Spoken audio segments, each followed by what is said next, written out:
Oh, here he comes. We see him.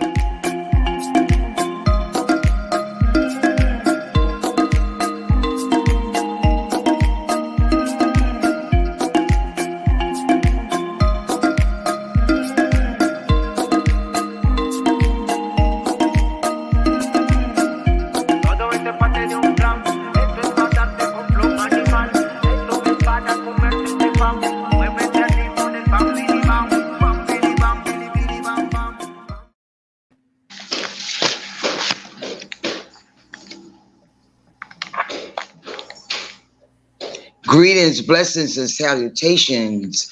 We are here live at 5 p.m. Kenya times, 2 p.m. Ghana time, 3 p.m. Morocco, 6 p.m. Dubai, 7:30 p.m. India, 10 a.m. New York time, 7 a.m. Cali. Every Wednesday, every week, this is Queen Mother Speaks. Happy anniversary, Queen Mother Speaks. Greetings to you, and you're welcome. And you, welcome to Wonderful Wednesday. I am co-host Coach Rakaya, and we're here in our 3rd year anniversary. Can you believe 3 years live streaming via Facebook? I am co-host anniversary month with the theme "Success is not final. Failure is not fatal. It is the courage to continue that counts. Courage is your secret sauce that allows you to act despite your fears. Back to you, Nana. Nana? Nana? I was muted. I'm sorry. Hello. Welcome to Queen Mother Speaks. Today, we are celebrating our final anniversary show. So we have lots of special guests in the studio audience for you today. We can hardly believe it. So I am the co-host of Queen Mother Speaks, Nana Afua Adezawa I, the Queen Mother of Mankasim Traditional Area in the Central Region of Ghana, Africa, also known as Teresa R. Kemp. And we have a very thought-provoking show for you today with people of courage and trending news. So I'd like you to hit the like, share, and comment button. As I put on our Facebook page, we're also on YouTube. So subscribe, like, add notifications so you know when another show is coming on. We're on Instagram and Twitter, coming to you no matter where you are in the world. So 2 of my favorite quotes on the theme is, "It takes a lot of courage to show your dreams to someone else," by Irma Bombeck. And "Courage is showing up and letting yourself be seen." That's by Breen Brown. And we've been doing this now for 36 months. So shout outs to all of our social media followers. Call your family, call your friends, let them know that Queen Mother Speaks is on the air, and start a watch party. So I'd like to say hi to Jeanette Lee, Sarah, the girls from Dubai, Karen, Jacqueline, Munsap, Chantel, Bobby, Lucy, Tali, Moshi of Nairobi, Havli, Prince, Reverend Virginia Miller, Myler, Caleb, Neverson, and Pastor Michael from Birmingham, Alabama. So please get comfortable, get that cup of coffee, get your tea, whatever you like, settle in, and back to you, Queen Mother Dr. Hello. We are celebrating. We are celebrating. Queen Mother is just so happy that we've made it 3 years now. We're very, very happy for that. And I am Ella Dashanaba King, the host of Queen Mother Speaks, and courage. Courage to continue. We've invited guests for a flashback on the show today. And our guests are people who've been on the show previously. In fact, some of them was on the very first season of Queen Mother Speaks. So we're very happy that they're with us here today. And we want to show you who's in the studio today. All right. So all the guests in the studio, some are here, some haven't shown up yet, but we know that they are going to be showing up. So in the house, and when I call your name, you can say hello to the viewing audience. First of all, Dr. Willie Butler. Good morning, everyone. We also have Professor Al Gaskins. Yes, yes. Are you Okay. there?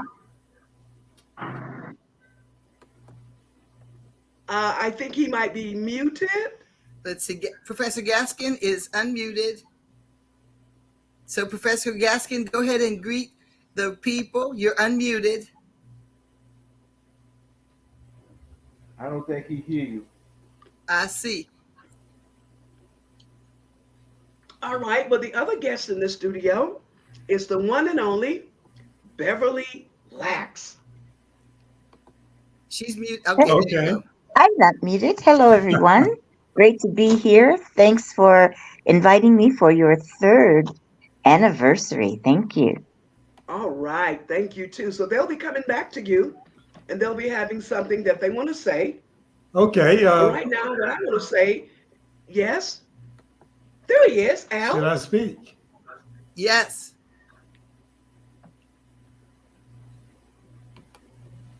Can you Yes, see us, Al?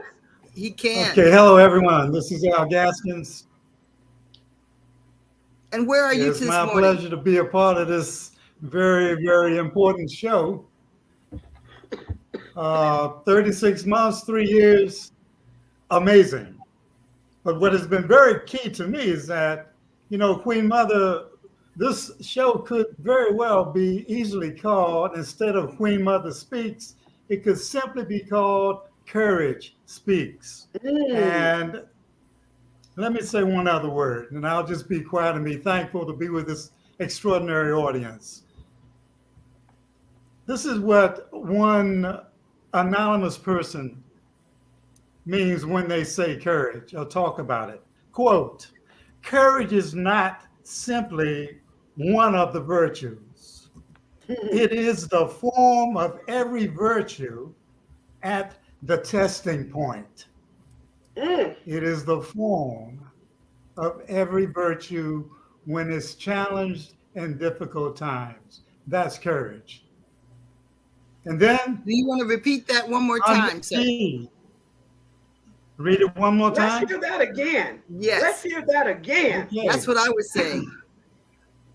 Courage is not simply one of the virtues, but the form of every virtue at the testing point. It is the form. It is the thing that allows every virtue to present itself when you're in difficult times. When you're in challenging times, it is courage that allows all of our other virtues to show themselves and move through that moment. But there's one more. Okay. One more mention of courage. And this comes from the French philosopher André Gide. Gide says, you cannot discover new oceans without the courage to lose sight of the shore. Wow. You cannot discover new oceans without the courage to lose sight of the shore. Queen Mother, you've been discovering new oceans. This program has been the presenter of new oceans. Thank you very much. And thank you also very, very much. As you can see, ladies and gentlemen, we have a very exciting show coming for you. So I just invite you to get relaxed and ready for this awesome show. Hit that like, share, comment button, and you can tune in right now to Queen Mother Speaks. Just click on facebook.com/Queen Mother Speaks or Arthur Teresa R. Kemp. Arthur Teresa R. Kemp, again, at facebook.com. This is the month of July. It's our celebration month, so we call it the Joy and Jubilation Month. Now, our first guest we wanted to present to you this evening, they're having a little trouble coming into the studio. Okay? So we're going to skip over that introduction, Coach Wakaya, and please go to the next one. Okay.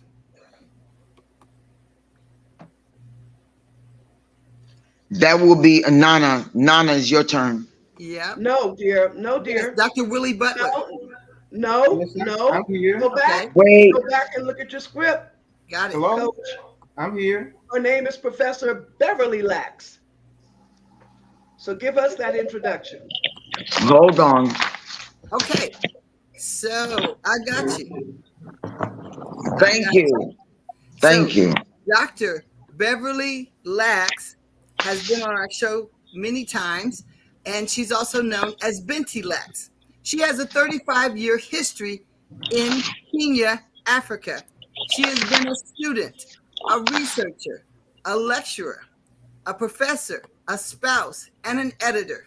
Professor Lax taught linguistics at the University of Nairobi and taught Swahili, expository writing, argumentative writing, and critical thinking at the United States International University in Nairobi, Kenya, in Africa. She's a graduate of the University of California at Berkeley in linguistics and Michigan State University in linguistics and African languages. She holds a PhD from the University of Wisconsin-Madison in African languages and literature. Wow. Presently, Yes. Binti is working on several writing projects and has even started a new business. Professor Lax, I'm thrilled to have you here to celebrate our anniversary show. Tell us what you know about the QMS show and your host. Be sure to give us one of your courage challenges you faced. So if you check out the comments, I have asked our audience, when did they have to have courage, and if they would share it with us here in the comments. Also, if you're tuning in for the first time to QMS, Queen Mother Speaks, today, please let us know that and tell us where in the world you have joined us from. So I'm in Atlanta, Georgia. Rakaya, where are you today? I'm in Atlanta, Georgia. Okay, Professor Gaskins, where are you? I'm in a little rural area called Fleming, Ohio. Okay, and Queen Mother, Dashanaba Daktari, where are you? I'm in Nairobi, Kenya. And Professor Lax, where are you? I am also in Nairobi, Kenya. Okay, and Professor Butler, where are you? I'm in Shreveport, Louisiana. Wow, wow. Well, I am so blessed that we have technology that can connect us all this morning, this evening, wherever you are. We are so glad to have you celebrate our anniversary show. And of course, Yes. It's good to see you all. I haven't seen some of you for a while. I'm happy to be here, be alive and breathing and excited. We are 3 years in and starting our 4th anniversary show.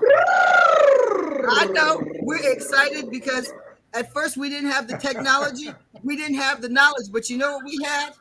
The courage. Mhm. We saw the need and we had Amen. the courage.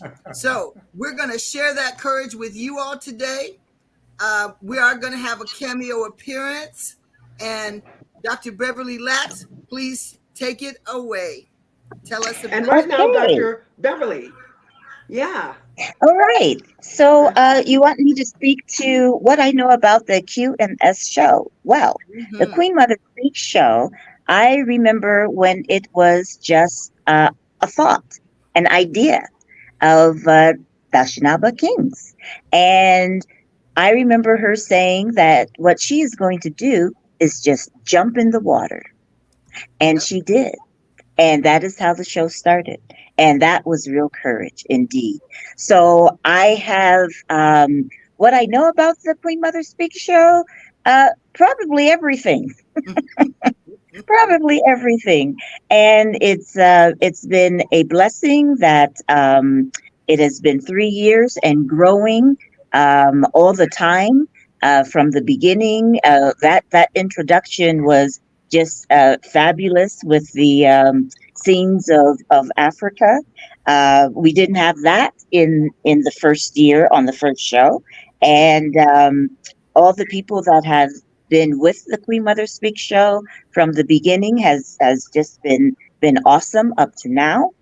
And let's see, Queen Mother. I've known Dashanaba for quite some time now. So many years I can't even remember. Um, and I think I'll just go ahead and say what I feel my um, point of courage is, or one of the things that I feel really proud about as far as courage goes. I have been in, um, oh gosh, a protracted court case, I'll say.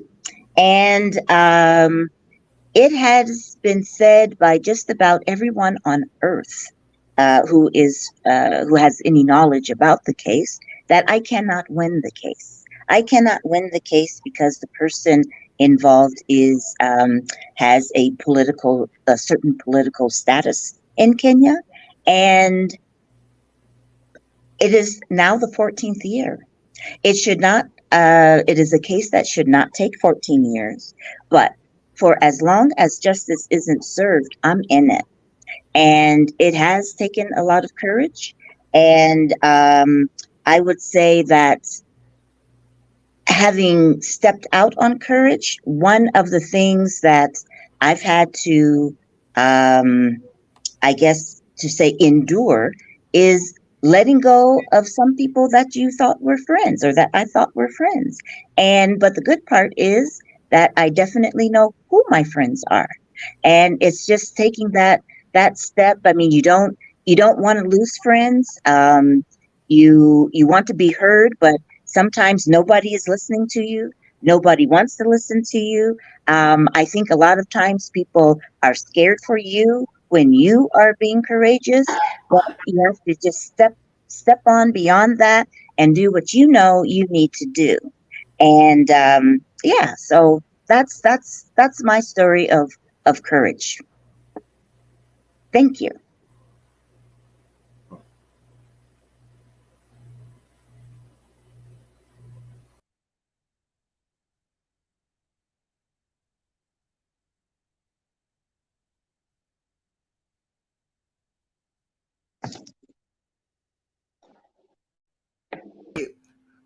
I want to let you know that you nor are other people around the world alone. There are people who are fighting battles, and the world tries to make you feel that you're alone. You are not. And that's one of the reasons we started the Queen Mother Speaks platform, to let you know that you're not alone. And if there's something, I posted it on the screen. Share when you needed courage with us today, but also if there's something that we can do to help you achieve your dream or get through your challenge, let us know in the comments today. Because even if I can't personally do it, I may know somebody who can assist you to get it done. So, Professor Lax, you're not alone. We do pray. I'm a praying woman, and God hears prayers even before you say them. He gives you the desires of your heart, but all you got to do is show up to the battle, and the victory will be yours. So don't go by what people say. Don't go by what people think. You go by your heart, because if we went by that, we didn't have the knowledge, we didn't have the skills, we didn't have whatever it took to be here 3 years, or the health. And here I sit today. I've come through cancer, chemotherapy, radiation, surgery, short-term memory loss, both hips replaced, divorce. I got 8 children, 20 grands, 9, one or more on the way, which will be 10 great grands. So I've faced a lot of obstacles. They have too.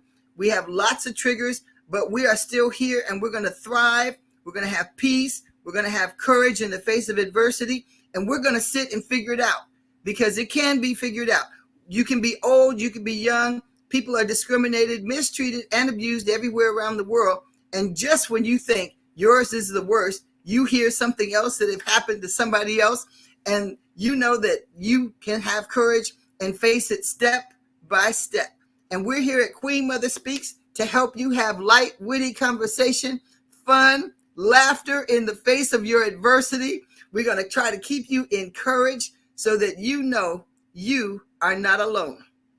And that is one thing, All even right. women in politics in Kenya, people who were in the ghetto of Liberia in Nairobi, people who were in the flood of Kentucky, people who are in mudslides, hurricanes, earthquakes. We are here experiencing and have come through many of those natural disasters wherever we live, and we're with you. You are not alone. And don't let anybody make you think that you're alone or it's not doable. I've had many great women in my family, but my great aunt Ozella, she was fighting Standard Oil in California for the oil rights under her property. You know what she did? She kept paying attorneys, and Standard Oil kept paying them off. She went to law school and fought her own case and won. So sometimes you're in the battle for a little while, but That's right. she always told me, we are the ones that will not draw back. We'll meet that challenge head on, whatever it is, with courage, and know that we can get through it. And you can too. Right on. Right on. Yes. So we are so excited to have you here, and we thank you for being a friend to our friend Dr. because you're in a foreign country. And Queen Mother Speaks was started by people asking us about working in Africa, traveling as a tourist, for being in business, or if you wanted to get an education in Africa. So they asked her to do a show to help. Yes. So we just wanted to let you know that we have been here for people in different walks of life, whether they're students, whether they're entrepreneurs, whether they're elders, no matter what your situation is. Right. We wanted to let you know about African culture and things that you could do to help. So we'll be digging into what we can do to help you, Professor Blacks, and any of you viewers today. Right. So please share with us in our comments when you need it. So Lisa Bell, good evening. Thank you for being here. We're glad you're tuning in and viewing today. Let us know where you're watching from, and if you've had to show courage in the face of adversity. Wow. Okay, Dr. I want to say that the main reason that Queen Mother Speaks was started, it was just right after the George Floyd incident in America. And mothers was calling me saying, we got to get out of America because they're killing our sons. Queen Mother, how can we move to Africa? And I basically said, okay, let me work on something for you. I'll get back to you in a month. They said, hell no. We got to know right now. They're killing our boys. So how do we get to Africa? So I prayed, I sat down, I fasted, I meditated, I did everything I could. And I wound up coming up with 10 different episodes about expatriating to Africa. And then I said to myself, well, darn, if I'm going to do 10 episodes about expatriating, I may as well start my podcast. And that is how Queen Mother Speaks got started. But right now, I want to bring live onto the screen our cameo guest for today. Yes, Stanley, welcome. Thank you so much. Um, I arrived in Nairobi this morning, and I called Dr. King, and she said, "Well, you need to come over. I have something I'm working on, and something you really need to be part of." And here I am. And then I heard that Dr. Al is going to be on the show, and Dr. Butler is also going to be on the show. So these people that are very close to my heart, they're very special individuals to me. They are my family, so I'm just really glad to be here today. And I'm just basically here to listen to all the word of wisdom that is being disseminated here. Tell us your full name. Oh, my name is Stanley. That's my first name. My last name is Penkan. I'm originally Nigerian. Well, welcome. Thank you so much. Igbo. No, You're from my dad is from central Nigeria, the area of Nigeria that is very close to Cameroon. So the little place where he comes from is pretty close to the border with Cameroon. Yes. And we speak a language called the Thieves, which straddles Nigeria and Cameroon. It was basically, they don't really believe in political boundaries, because everything that happens around there, the comments and everything, it happens in both Nigeria and Cameroon. Correct. Even They're the though same some people. of them are Cameroonian, some of them are Yes. Nigerian, but Right. the culture on the ground is fluid, so they don't really differentiate among themselves. No, they're the same family. Like some of my Yes. family could be in Africa. Some of my family can be in California, Georgia, Florida. It's still the same family, even if you move across the border.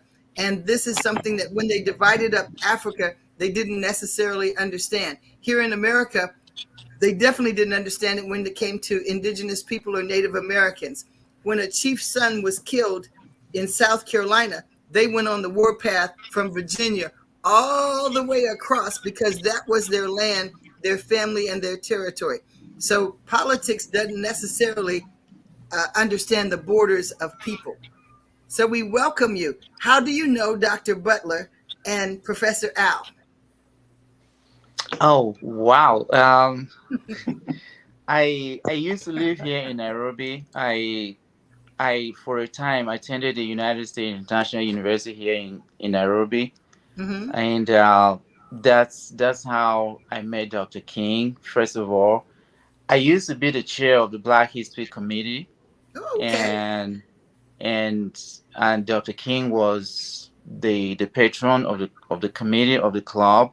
Okay. And in that capacity, I also worked very closely with Dr. Butler, who was the deputy vice chancellor and who had jurisdiction over the committee.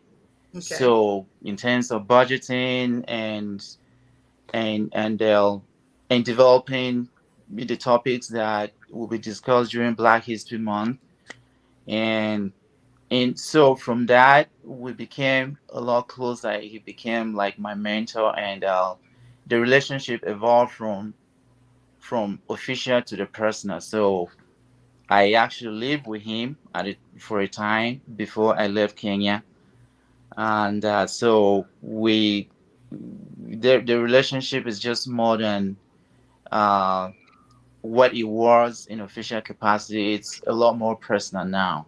Yes. And what are you doing nowadays? Um, so about 5 years ago, I moved to the U.S. and I graduated from I so well when I went to the US, I studied geology as opposed to what I was doing here at USIU. And now I enrolled. I'm in grad school now. But a friend of mine, a very close friend of mine here in Nairobi, he used to live in Minnesota, by the way, but he moved back to Africa. He's in Uganda. He's getting married, so I flew here to support him to attend his wedding. Wonderful. And Are so you I'll in be the leaving for wedding? Kampala tomorrow, He's in Nairobi. and the wedding is in about 4 or 5 days from today. Yes. Yeah, Um, he's going to a wedding. Stanley, are you in the wedding? uh, well, I'm not officially part of the wedding per se, but he insisted that I have to be there, so I had to drop everything I was doing to fly down here to be at the wedding. Wow. His fiancée also insisted that they wanted to see me, so I really didn't have much of a choice. Hmm. Okay. Very well. Well, we are very pleased to hear Stanley, and I just felt like it was a blessing for him Mm-hmm. to show up on this day. Yes. And he is certainly a young man that I love. And I love Stanley as a student. He kicked butt when he was on campus. Mm-hmm. And then, they had a vote to become the president of the Black History Committee. And Mm-hmm. Stanley went out and he did a great job for many years. I think you served 2 terms. Yes, I did. I did. I Yeah, he served served two one terms. term as the vice chair, and then I served 2 terms as the chair. Wow. Mm-hmm. So that tells you a lot about him. He got complete with USIU, and then he went on to work on his graduate work. You want to tell us a little bit about that? Yeah. So, when I went back to the US, I decided to study geology, and I did that for about 3 years. I graduated within 3 years as opposed to four, and I had just recently enrolled in grad school for MBA, and I'm starting in I'm starting in August. So that's where I am. But What in the city? meantime, I'm sorry. What city are you in I'm America? in Detroit. I went to Wayne State. I went to Wayne Woo. State University. Yes. My alma mater, by the way, my Oh, alma Yes. mater, listen, Yes, you that's a Wayne did. cold You State. place. mentioned. And you know, anytime I'm working on campus, all I can remember is, oh, okay, so Dr. King used to walk these grounds. You know, so That's right. yes, yes. That So is something to Indeed, follow in those indeed. footsteps. But yes, it's definitely cold there because she's originally from Birmingham, Alabama, which is very warm. And you know what? I yes, tell people when you go north after living in Africa or coming from Africa, you understand how people who were enslaved in the South or in the North must have felt with such a drastic climate change. oh Yes. yes. And if they It could do can it, be, you can. it can be very intimidating at first. You have to get used to it, but a lot of time you just don't really get used to it. It's just something you learn to deal with. You know, so um I went through that phase for the first few years, but I think I'm doing a lot better now than I did the first 2 years, you know. So, um, And the good thing is we have all of the modern conveniences that they didn't have. You didn't have to go chop the wood. You didn't have to build a fire, go find fire from somebody else who had fire and bring it home, hoping it doesn't blow out, light the fire, cook over the fire, yes, have tools or make the tools. If you didn't have the money to have tools, we have power, we have electricity, we have all the modern conveniences. So one of my inspiration, Louisa May Alcott, she wrote over 400 books. She had to go get the bird, catch a bird, get the feather, crush the berries to write, make the candle, and write by candlelight. And then women in those days could not write under their own names. They had to pretend, have a male name, and have a male submit the manuscript to be published. And she figured it out. So I have modern computers, electricity. How much more should we be able to do to share the messages of people to keep our communities alive and the history coming forward? And in geology, what do you want to do with it after you finish? well, We're I'm just already asking you finished all the with hard that. questions this So morning. yeah, I'm already finished with that. I'm already finished with geology. Okay. I have always been interested in entrepreneurship. So you know, while I was still in school, I was looking out for opportunities that will allow me to continue on that journey. Mm-hmm. And I have identified a few opportunities, a few areas that I'm interested in exploring.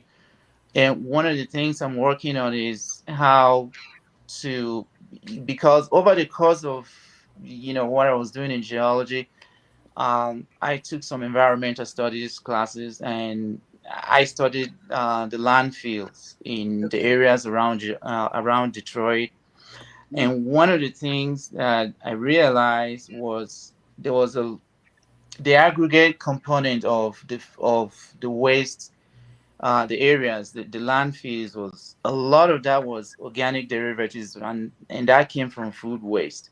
Mm-hmm. So much food get wasted in America, and I thought, well, what can you do about this? It's a problem. It's a huge percentage of American GDP. It's like part of this is like this is how much GDP goes to food that is being wasted. So I thought about that for a while, and I decided to do additional research to try to see what we can do about that. So what I came up with was to develop an application that will allow businesses to mitigate how much food is being wasted on daily basis.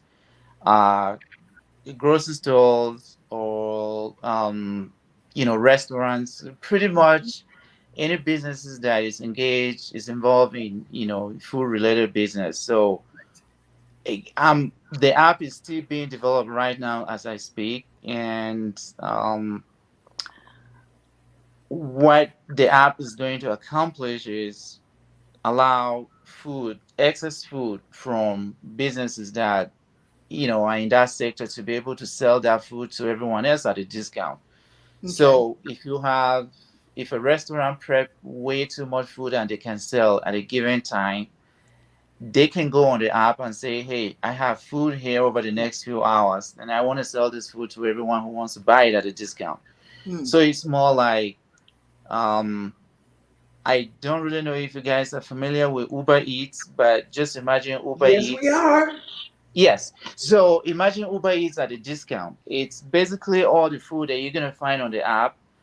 Every other modalities about the app is the same. It's just going to be like Uber Eats, but the food you can order on the app is going to be discounted food. And it's going to be food that it's about to go to waste if it's not consumed by a given period. And the only reason for that is businesses are not allowed, because of FDA regulations and things like that. These businesses are not allowed to resell that food, let's say overnight, to keep the food overnight and resell to someone else. Right. So they have a very tiny window within which either they can sell that food or that food goes to waste.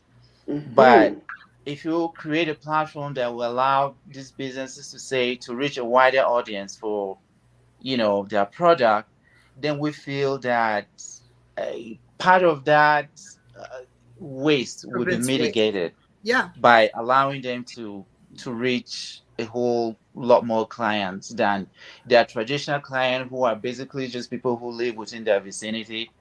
And so In that's Atlanta, let me make a what I'm working on suggestion. right now. Let me make a suggestion. In Atlanta, Georgia, we have about 25 restaurants that end up like pizza places. I won't say the name, but they end up with too much food, or someone will order a pizza and then not come pick it up.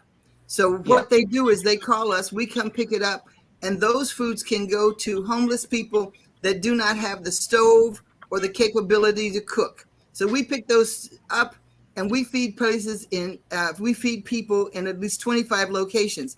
So I would like to ask in your app, if they want to give the food away, then organizations can sign up on your app to come pick that food up. So we get produce from Trader Joe's, Publix, any large place, even Walmart, when they have too much inventory, then we've been allowed at times to come and pick up those pallets, 289 pallets of a food item that they can't sell, and then distribute it.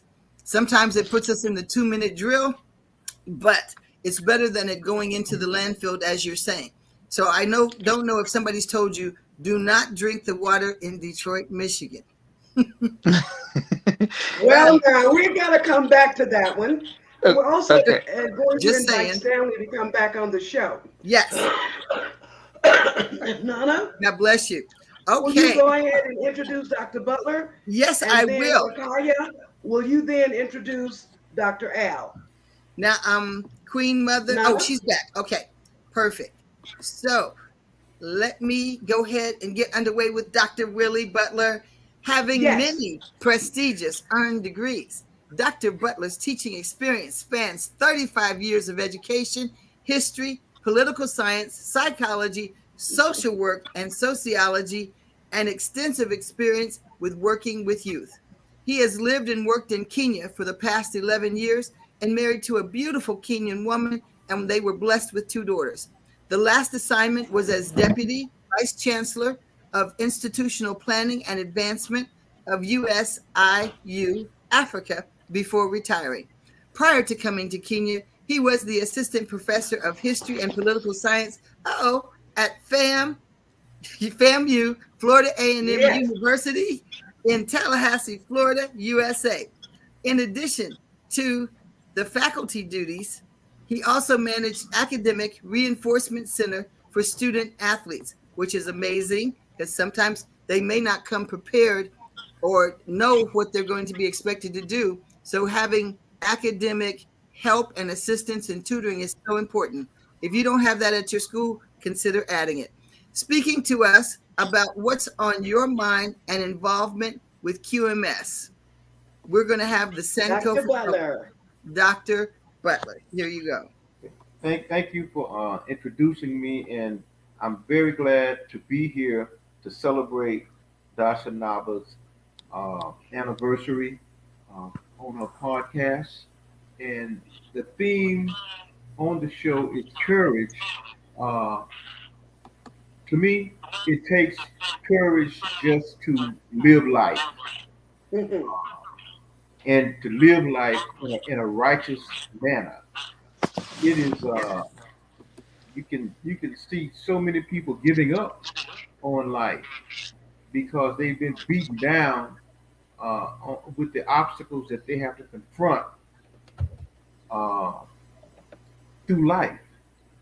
Uh, each one of us have adversities that we have to confront, uh, and those personal adversities can affect the our family life, our relationships. So it's those types of things, just to plod through living every day takes courage, and that is something that everyone has to learn to deal with if they are going to uh, survive life.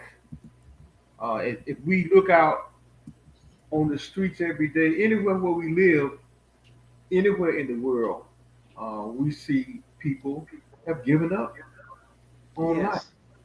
Yes. Yes. Uh, and it's the thing about helping your fellow man seems to be become it's becoming a forgotten trait, a forgotten trend, especially the elderly. Uh, the economic system that controls the world is gradually moving us toward individualism, self-centeredness, all the things that are very negative uh, to live in a cooperative manner. So it's those things that we have to confront if we're going to stop the negativity that's trending throughout the world today. We see that there's a right wing movement that's going throughout the world. Uh, we see fascism on the rise all over the world.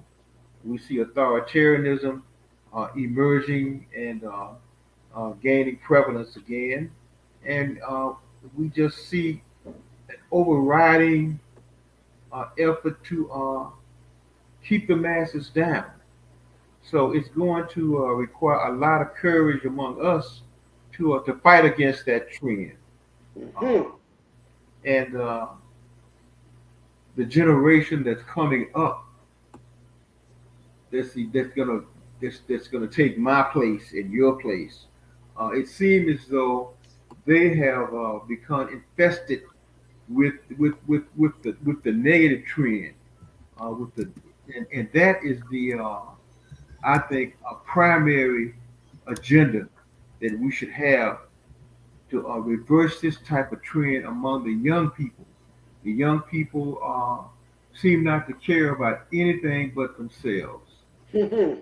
That's a very, very troubling situation that I see, especially here in the United States.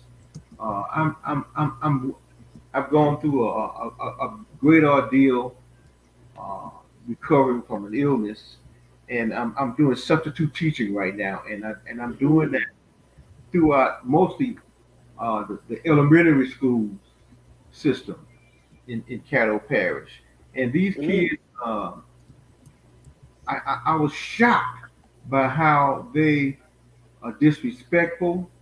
They don't care about. They're not concerned about learning, and that goes for all races of kids: the blacks, the whites, the Latinos. It's a trend uh, that that's very, very troubling. And as you can also notice, how the educational system, especially in the South, they passed an agenda whereby they're reversing the the ideals of slavery. Uh, Mhm. People are being taught today that slavery was beneficial to Mhm. black folks. So it's a lot of things that we have to confront in our old age. as they say. Uh, I'm going to stop on that note because I don't want to sound pessimistic or negative. Uh, I've always been a fighter, and that's you have to. My uncle, God rest his soul, he used to tell us. He used to tell me, "Boy, don't get old." uh, he used, and when I was, when old people tell you stuff like that, I said, "Well, why you keep saying that? Because you old." He said, "Yeah, but the struggles are different, and the struggles are in fact different." Uh, in my old age, I've become much more enlightened. I see a lot, I understand a lot, and I guess I've developed what they call hindsight. I have now 20/20 vision. I see the mistakes I've made in life, and although I can't reconcile or change those mistakes, I can try to teach my daughters, uh, things that I have learned. So even though oftentimes they don't want to listen because Don't they think got, they're not listening. Tell them anyway. I mean, they listen, but it's like one ear out in one ear and out the other, for the most part. But the beauty about life is that you find the path that you take, and as you take that path in life, you're going to find out if it's legitimate or if it's going to work out for you. So that's the thing about living life. Yeah. So you have to have the courage to be willing to backstep, sidestep, move around, move over, Bob go. and weave. Yeah, you got to do all those different things because when you make that final lap in life and you're able to look back, you want to at least say, "I did do some things that were positive." And you And want to that say you did your best. And I we did want to my tell you this morning, well done. Well Because done. we yeah, are you got to tell looking, yourself that. we're You got to looking tell at the yourself that. fruit of your labor. We're looking at Well you, done. comrades. We're looking at That's what correct. you've contributed to our show to help us make 3 years. We're looking at this young man on fire, world traveler, informed, organizer, knows what to do. So we can tell you, well done. Well So That's done. the comment came that elders must continue to speak out and you must continue to fight. I want to add, I've learned, my parents and grandparents told me, you want to have 5 generations, a minimum of 3 when you do anything. You want to have your elders because they have been there, seen it, know when they're being lied to, but they don't have the energy, don't want to do it full time, but they need to be contributing. You want to have young men like the gentleman here on our screen, Stanley, who's Stanley. visiting, because he has the energy, he has the get up and go, but he may not have all the connections and knowledge. Then you want people to be on your project and with you who have no right, no experience, no knowledge. Because one day, this top layer, we're going to be gone. And Stanley will have somebody that has at least followed along, tried to keep up, maybe couldn't keep up, didn't deserve to be there, and doesn't have the skills, but he can work with them because he'll be that top layer. And then he's going to pull in people that have no knowledge, no interest, seem to have no interest, but they didn't know that they were going to be a leader and walk following his steps, following Dr. Ari's steps, following you all's steps. So you have to do it. We also has Elisabeth who has joined us. Hello there and welcome. We are excited to have you all here in the studio. Thank She is you. one of the most courageous women we know. She's Yes. a world traveler too, Stanley. She brought us the TALILA report, which were hitting, driving reports, and behind the scenes things on political situations we didn't know the inside story to. Political analyst. She's so talented, world traveler. I can't say enough And about today, all of our guests here. yes. Now we still have Dr. Al in the studio, Yes. and I know that Elizabeth was coming in. So Yes. those are the two we're still going to hear from. I don't Yes. know your timing for today, Elisabeth. So I'm with you until the end, which is what, in another 10 minutes. Right on. Well, then you go ahead and give us your tribute for Queen Mother Speaks and bring us up to date on what's trending in the political world, and then we'll close out with Dr. Al. All right, sounds good. Thank you so much. And hello to everyone. It's so nice to see you, Queen Mom. So nice to see you, Yes. Teresa. I see Beverly. Hi, Beverly. And Dr. Butler and Professor Hello. Gaskins. Nice to see you. And anyone I don't know, nice to see you too. So I wanted to just say a little bit, because it was actually Queen Mom and Queen Mother Speaks that got me into doing this TALILA report, because I didn't really have a platform for it. And starting out, I needed some support and an idea of who the audience was going to be. And so I launched it back in, it's actually been, I think, almost 3 years for me too. Queen Mom's size. Yeah. Right on. Yes. It's, as you can see from the title, the TALILA report, it deals with life, liberty, and the pursuit of happiness, the real constitutional principles underlying our concept of freedom in the United States. And that's what TALILA stands for. It's my Moroccan name, which means freedom in Tamazight, the North African language.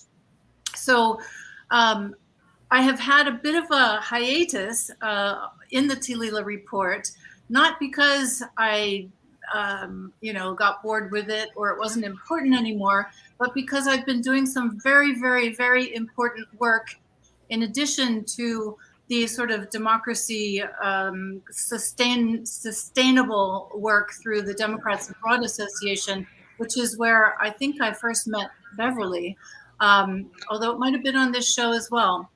But I have been, in the past 2 years, helping to found an organization called the Pan-African Institute for Municipal Development, which is a very unusual entity in international development circles, because unlike most of the development that focuses on an international level, we focus on the real building blocks of the foundation of democracy at the municipal, the city level, the village level. And so we've had a number of programs in the past year that have been so successful that have not allowed me to do much with the TALILA report, although I have been following all of the developments that I was reporting on before. So I wanted to thank Queen Mom for giving me this platform to start out with. I hope I will be able to come back to the TALILA report more regularly and continue to report upon what's going on. But before I leave you, or before I close, I just want to mention that I don't remember when it was, but my last report, I believe I was telling folks that I was predicting there would be at least 4 indictments of the former president who incited the insurrection on January 6, 2021. We're now 2.5 years after that. And that was not the least of his crimes. That was probably only the most serious of his crimes, either before, during, or after his presidency. And so I'm looking forward to hearing the news. We now have 2 indictments, one in New York State for financial crimes and election crimes, and then another for the documents, the stolen documents case, where the documents where hundreds of classified and other levels of secret documents showed up at Mar-a-Lago, his residence. Elisabeth, you have to tell us who you're talking about, since it's an international show, which country and who. Exactly. All right. So yes. So I am talking about former President Trump, who has now been a civilian for the last 2.5 years since he left office on January the 20th, 2021, after he was ousted by the successful election of President Joe Biden in the U.S. Yes. So So this is you probably will hear a lot of language about stolen elections. It was actually Donald Trump who tried to steal the election in his favor and retain power. Now, the reason I'm bringing this up is because it's not all over yet. We only have 2 indictments and possibly 2 more coming this week. One this week and one in August from Georgia to do with election interference.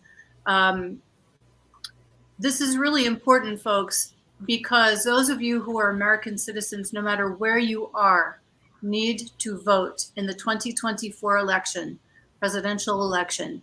Why do I say that? Because the former president is continuing to try and steal the next election by doing a number of things, not just selecting 3 conservative, they're actually not conservative, they're quite radical far-right justices, but also he's pledged to put into place a structure, actually to take away a structure that currently serves as a check on his power.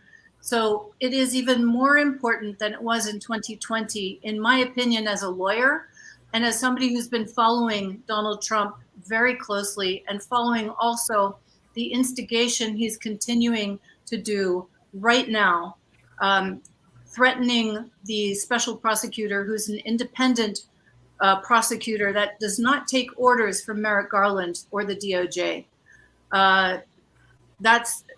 It's very dangerous what's happening. The far right, there's a lot of buzz going on about civil war. I'm afraid if we don't do something about President Trump, and all of us need to vote, we may very well have a civil war. We may very well have a civil war either way. But this is the moment of the crisis of our democracy. I've been dealing with the crisis of democracy on a global level in training people here in Africa, and also talking with very senior women leaders in the United States who came from Africa for a program in Yale last month. This is our moment. And if we don't meet the moment, we have every risk of losing our republic. And we can't afford to do that. So I entreat you, please, those of you who are abroad, Americans abroad, you can vote and you must vote. And if you need any help in voting, I am here to help you. The whole of the Democrats abroad arm of the Democratic Party is here to help you, even if you're not a Democrat, I will add. So that's what I really wanted to share with you, the importance of participation and exercising your civic duty as an American, no matter where you are in the world. Because if you don't, you may not be able to vote in the future. Voter suppression is real. It's happening in many of the Republican states. Your personal liberties are being infringed. Your medical records are being taken without your knowledge for governments, state governments that are looking to see whether you had any transgender care or whether you had an abortion. This is happening right now, folks. I am deadly, deadly serious, and I couldn't be ringing a stronger 12 bell alarm than this. So please, if you are an American, no matter where you are, please vote. And thank you, right. Mom, and thank you so much, Elisabeth. Thank you so much for first off coming to the show today. We're very happy you're here. We're very happy for everybody in the studio. Now we have Dr. Gaskins to speak. Rakaya, are you prepared with his bio? Yes, I am. Okay. All right. Professor Al Over Gaskins. to you right now. Introduce him. Thank you, Talila. Glad to see you. Thank you, the brother Manny. Thank you, Dr. Butler. Professor Al Gaskin experiences have moved from being an elementary school teacher in Washington, D.C. to the founding dean of the Moi University School of Law in Eldoret, Kenya, and concluded with the retirement from the United Nations Development Program, Somalia and Sudan, a post-conflict rule of law expert. He founded the My University Law School and legal clinic. What a feather um, in his cap, and a blessing to all of us for his foresight and vision. Thank you. Prior to retirement, his principal place of residence was the Republic of Kenya. Presently, he resides in the United States of Ohio, in Ohio, USA. Speak to us about what's on your mind and your projects and involvement with QMS. Thank you for coming, and also touch on something about courage. Thank you so much. Glad to have you. All right. Professor First, give a Gaskins. special. Yes, I'm speaking now. We Can can we- hear you. Okay. Okay, let me continue. Again, let me thank you for that very generous introduction. And it is indeed a very special pleasure to be again with good friends and very informative friends on the Queen Mother Speaks program. Indeed, it has been 3 years now of, as I noted earlier, of her showing courage to address many issues. But with respect to one of those issues she had the courage with has to do with, again, my being on the show to begin with. We may recall that after the events of January 6, 2020, the effort to overthrow the U.S. government by Donald Trump and his acolytes, Queen Mother Speaks invited Dr. Willie Butler and myself to make comments about many things and different things. The very first thing we talked about is exactly the issues that people are talking about now in the US and in other places, namely the importance of rescuing and expanding democracy in America. So nowadays we have everyone talking about rescue democracy, do this for democracy in America. But Queen Mother, your program was talking about it 2.5 years ago, almost 3 years. Wow. So I say, continue with that courage straight ahead. Thank you. And indeed, the Thank comments you. that have been made thus far are comments that reflect the need to rescue America from America. Now, you know, let me just a moment about, if you will.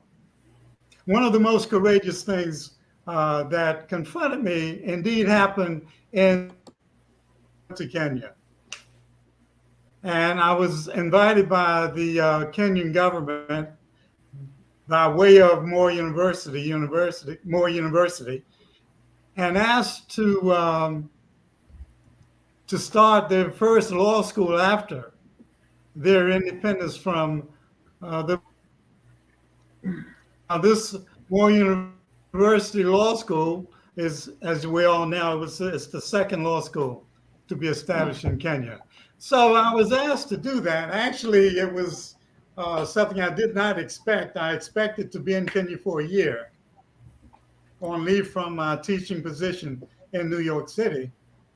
And but when asked to start the law school, that was a moment of challenge, and indeed required a substantial amount of courage, because as I looked around the table at all those who were concerned with this new law school, I was the only person who had the experience in my mind. So it required a lot of courage, and indeed the courage to, first of all, to identify a place at the university where the law school would call its home. Secondly, to design the space itself. But more importantly, to write the curriculum that introduced the importance of clinical legal education to training lawyers in East and Northeast Africa. So it was courage, it was a blessing, essentially. And so that was a moment of courage. But the courage actually to do that, as we all know, from our own life experiences, it was not developed at that particular moment. The foundation was laid and put in motion by our ancestors and our parents and our families. So when we talk about individual moments that one considers to be courageous, we also are giving thanks to our elders and our family and friends. And I have to say, when I mention the word friends, if I recall correctly, I know this is correct. One of the very first African Americans I met in Kenya was Beverle Lax, and I have to say that you know, she has been an important friend to me. Even with my absence from Kenya, you know, I've always think about, you know, the initial assistance and for years that I found by just being around Benty learning what's happening in Nairobi. Okay, and let me say a special hello to Stanley, who I came to know through Dr. Willie Butler. And as you noted, he is a very talented young man. And I was actually, we can be inspired ourselves as older, as what a friend of mine would call chronologically gifted individuals. I was listening to him and I decided to do what I can to help him move forward. So I say hello to Stanley. Haven't seen him in a long time. It's a pleasure. And indeed, Queen Mother, his presence here is a special moment. Yes. My brother Willie Butler, we've been together as the SANKOFA elders for a while now. We've been on hiatus, as I'll take the term from our colleague. But trust me, we're coming back. We're planning All right. right now. Well, the ladies are still asking Sterling, for you. The ladies we're are coming still back asking as for the the great. SANKOFA elders. Well, Yes, I tell they you are. what, in our hearts, we're yearning to get back, and we're coming back. And I'll just say, as the great poet Sterling Brown says, the strong men keep a coming on. Strong men Yes. keep on coming. And indeed, All the right. strong women keep coming on as well. But let me say, for the last thing, with respect to the contemporary situation, one of the things that, as Dr. Butler mentioned, that is of recent note, and it is the move on the part of Governor DeSantis in Florida, as well as the Board of Education in Florida that has followed him lockstep, deals with the matter of the teaching of African American history. You know, we've been here before, and that does not mean that we have to sit down and take it, because we've never sat down and just take abuse by That's right. authority. Therefore, we know how to handle this. But in one sense, I was thinking today that when they talk about not teaching Black history as truth, that's okay in one sense, so long as they teach the truth about white history. Teach white Okay. history. If you study white history, there's no way in the world you can avoid talking about African Americans and people who've been oppressed of color in this world. Now, and finally, you know, in the last, I would say, month, I've heard two very well-known television commentators talking about the issue of Donald Trump, his followers, and the problems that we're having. And when they sought to identify what is this all about, why and who benefits, it was interesting that these two very prominent white people said something that many of us have been thinking. They said the problem is all of this is happening to benefit rich white men.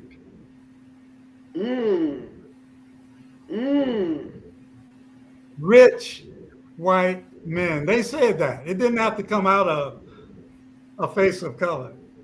And that's an expression of many things. Number one, it displays the fact that the struggle that we're dealing with is not a single race, single color issue. This is a multiracial issue here. We're talking about a human issue. And so throughout our struggle, there have always been white Americans who have stood up for what is right. And hats off to our TALILA sister. They have not been afraid, and they've stood up. And we have to acknowledge that when they put the problem as being rich white men, they basically leave space for us to acknowledge that most people who are Caucasian are not rich. Most of them are not white males. In fact, white men in America make up approximately 30% of the population, or 32. But if you juxtapose that to what percentage of elected offices in the United States are held by white men, that percentage is close to 62%. Rich white men. The Constitution was written by rich white men. The Declaration of Independence was written by rich white men. That's the mantra. That's the point.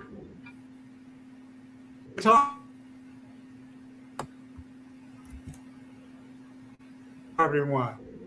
And this is not to say that there should be a bullseye on white men. No, it just helps us to focus the nature of the problem a bit more clearly. So those of us who do not fall in that category, we should be uniting and talking about how to make things better for everyone, not just for rich white men. I'll stop there. Thank you. You know, that's what Queen Mother Speaks is about, because we're mothers. We're mothers of men and we're mothers of women. So we want, when we talk about equality, we're not talking about excluding anyone. We're talking about including everyone and making sure everyone, men, women, and children, are heard and know that their concerns are important, know that their ideas need to be broadcast. And I did put up the Democrat Abroad website so that if you are overseas or in Africa, then you could get involved, participate, contribute, or find out how. You don't have to be a Democrat to participate in Democrats Abroad. They are fighting for the concerns of all people abroad and Americans abroad to try to make the world better. So they even mailed votes for both Democrats and Republicans into the last election. They provided information on how to vote, how to fill out your absentee ballots, because it was extremely expensive to send them in. And we are blessed here on Queen Mother Speaks to have such a wealth of knowledge to come to us, as you can see, for so many directions, for so many years. We are celebrating today having all the brilliant minds, youth, elders, and in between on this show to help lead the way. So yes, she mentioned expatriating, but whether you're expatriating, whether you're a tourist, a student, a vendor, we've got something for you, elders. For the women in Kenya are now preparing for the next election, because that's right. I don't know if you heard, they were running for offices, and when they achieved offices, had no budget, no budget for the office, paid money, and ran difficulty. You know, they were ostracized, belittled, robbed, raped in many cases, and abused to run for office. They were criticized. In the election, which just took place.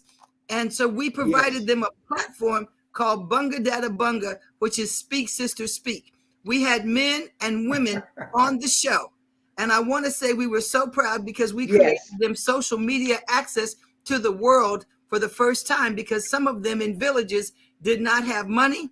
They don't have computer skills. They didn't have computers, and they didn't have a voice. And they were running against people who had money, power, and a whole political machine behind them, so that who's in office stays in office. Who has money continues to have money. We created a Twitter, Instagram, and Facebook pages, and then had on women and men from all walks of life and young people, some of the youngest people running for election ever in the history of Kenya. And some of them were successful. We had them on whether they were successful, whether we thought they could make it or not, because all voices need to be heard.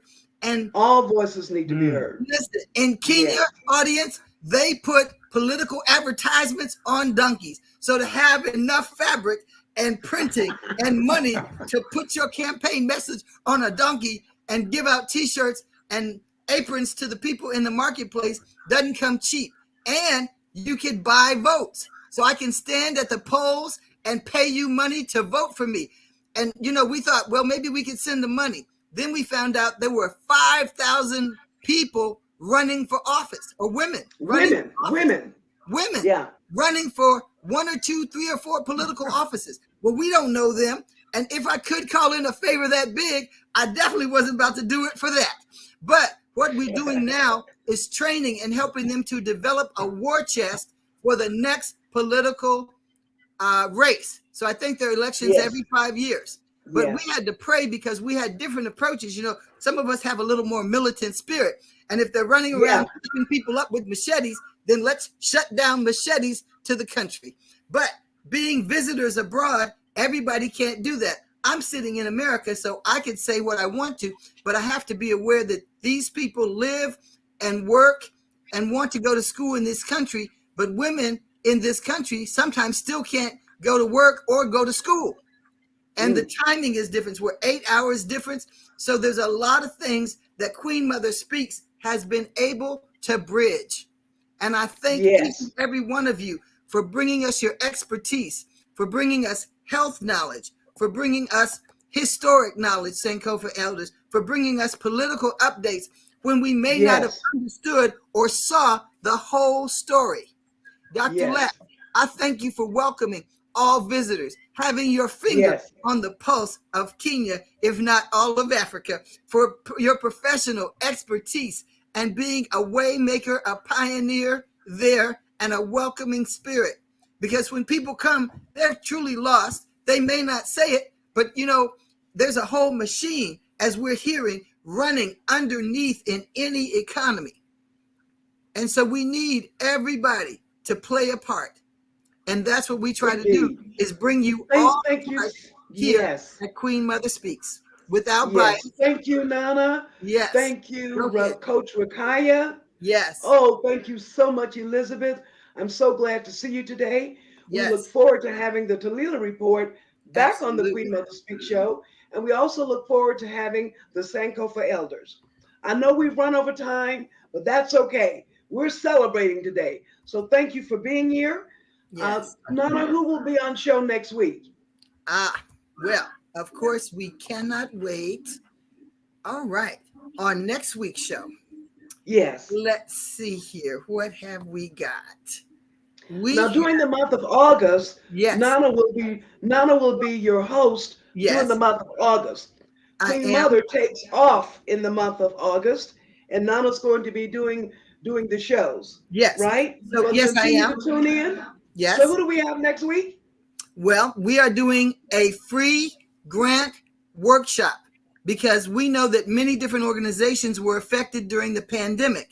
So when Queen Mother asked me, what can we do? Because the universities and many other employers had shut down, we came up with doing a grant writing workshop, both for Africa, if you want to send money to Africa, if you're in Africa and need money. Organizations are still giving money every day. Their money and funding didn't go down. So it was important to us to want to tell you how to access or tap in, whether you're an individual, whether you're an NGO, which is a 501c3 if you're in America, nonprofit, or if you're a state nonprofit, or if you're an individual. There's money for traveling, there's money for incorporation, there's money for businesses, there's money for artists, there is money, long story short. And at Queen Mother Speaks, we wanted to teach you how to access that money. So our first show in August will be the free Africa grant writing workshop. So please tune in, tell others. Normally we could charge a lot of money for this, but we want you to have money because sometimes it takes money to get things done. Now, That's right. people get upset with me, Queen Mother, because I say I'm not concerned about money. If you're passionate, if people see that you're going to do the work, money will come. So don't sit and stress and worry about where's the money going to come from. It is coming, okay? The money is coming.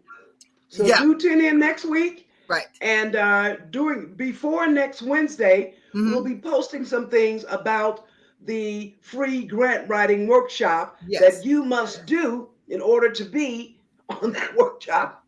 Right. And the second week of August, we're doing the database and genealogy resources. I was talking to Queen Mothers and some of our other guests. The state of California is prepared to pay reparations to those of you who can prove that your ancestors were enslaved, I believe, first of all, in the state of California. So last month, I did the genealogy workshop featuring the slave insurance database, because many people don't know that there was slave insurance in case of injury, running away, or death. The plantation owners were paid for the loss of the person enslaved. So we're doing that one because that is a database, and we're doing probably 20 different databases, and you have an accompanying booklet that will tell you databases and resources you may not have tapped into to help you identify ancestors or businesses that participated in slavery, or to help you plan trips to Africa or abroad, wherever your family may have come from, so that you can begin to plug in to where your ancestors started and go back. And we call it, in my family, Afrocare, but we give up our time, our talents, and our resources to wherever we were from. So we want to help you get connected in the month of August. So please tune in, tell others. Please tune in. That's Like, right. Tune in. follow, and share. Rakaya, you want to give us some closing words? Yes. Coach Rakaya?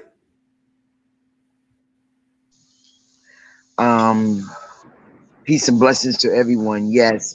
Just that like Professor Dr. Gaskins said, that we have to first honor our ancestors. We have to honor the elders. We have to honor and respect our children. And lastly, we have to really stay spiritually in tune, because this is more of a spiritual warfare between darkness and light. Secondly, Professor Gaskin did not mention that Texas is one of the number 2 enemy in this fight, because they Governor Abbott closed down, took over the Harris County school system, which is the largest African American people living in Harris County, one of the richest and one of the largest. And he shut down the school superintendent, took over the schools, talking about it was inefficient. But we have to understand that this thing is all about the Republicans trying to take over the public school system and make it into charter schools, which is run by Republicans, which the kids are not being educated anyway. I want to say that in some places. I want to, well, a few, but let me say this across the board. For each student that comes from the public school system, the taxpayers have to pay $3,000 or more to the charter school. But are you aware that in December, the charter school gets to return the student if the student has one little infraction, one little problem? They can send them back to the public school system without the $3,000 or $5,000. So it's all a little game, and we're being distracted by diversion, inclusion, and equity. We're being distracted by Africana studies, but it's deeper than that. What is happening is that the states against blacks, they do not want to pay the resources that is required to revamp the entire system. The entire system is no longer serving the purpose, because it was based upon industrialized an industrialized economy, and we've moved into the age of technology and AI and so forth and so on. So That's do why you you see have to contribute money. the We have to whole contribute system money. Nobody can stop has you. been altered? And I believe that the taxpayers needs to get involved in each community. The Yes. taxpayers need to demand more questions as to what is happening with the money. Yeah. Thank you so much. Follow the Very money. well. Follow the money. The All money. right. Well, ladies and gentlemen, we're about to end our show, the anniversary show. At this moment, I just want to see if Dr. Beverly, uh, Dr. Butler, Dr. Al have anything to say. You know, let's give you each 60 seconds and we'll close out for today. But please tune in next week. And Queen Mother loves you.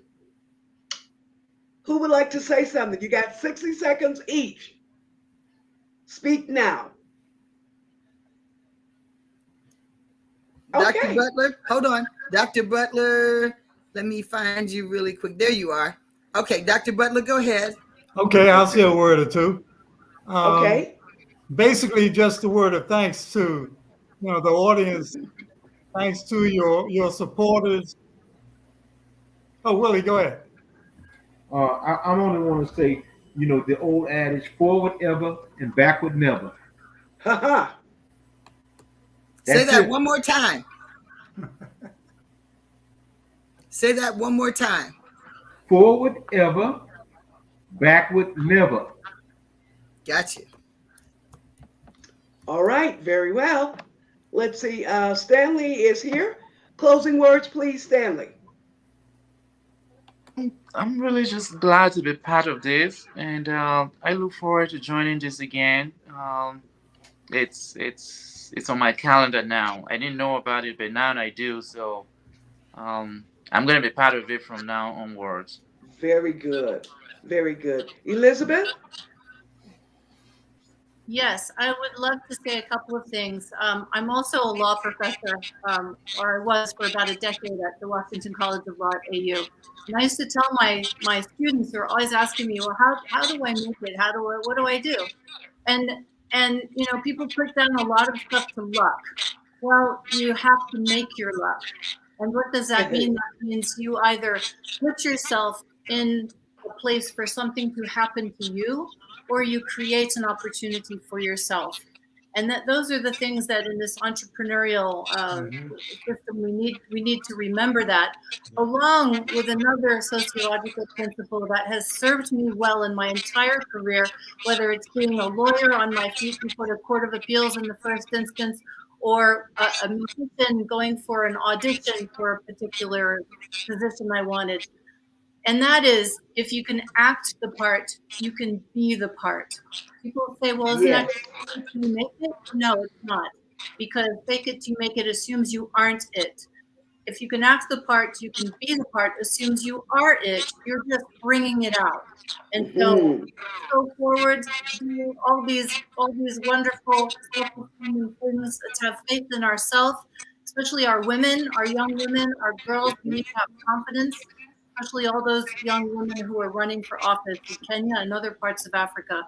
So I'm working hard to make that mindset change in the various programs I'm working on, and let's all do that together. So onward and upward, ever Very well. forward Very ever well. and backward never. Yeah. Thank you. Thank you so much. We're going to end the show. Excuse me. God bless you. The way we always do with the kiss.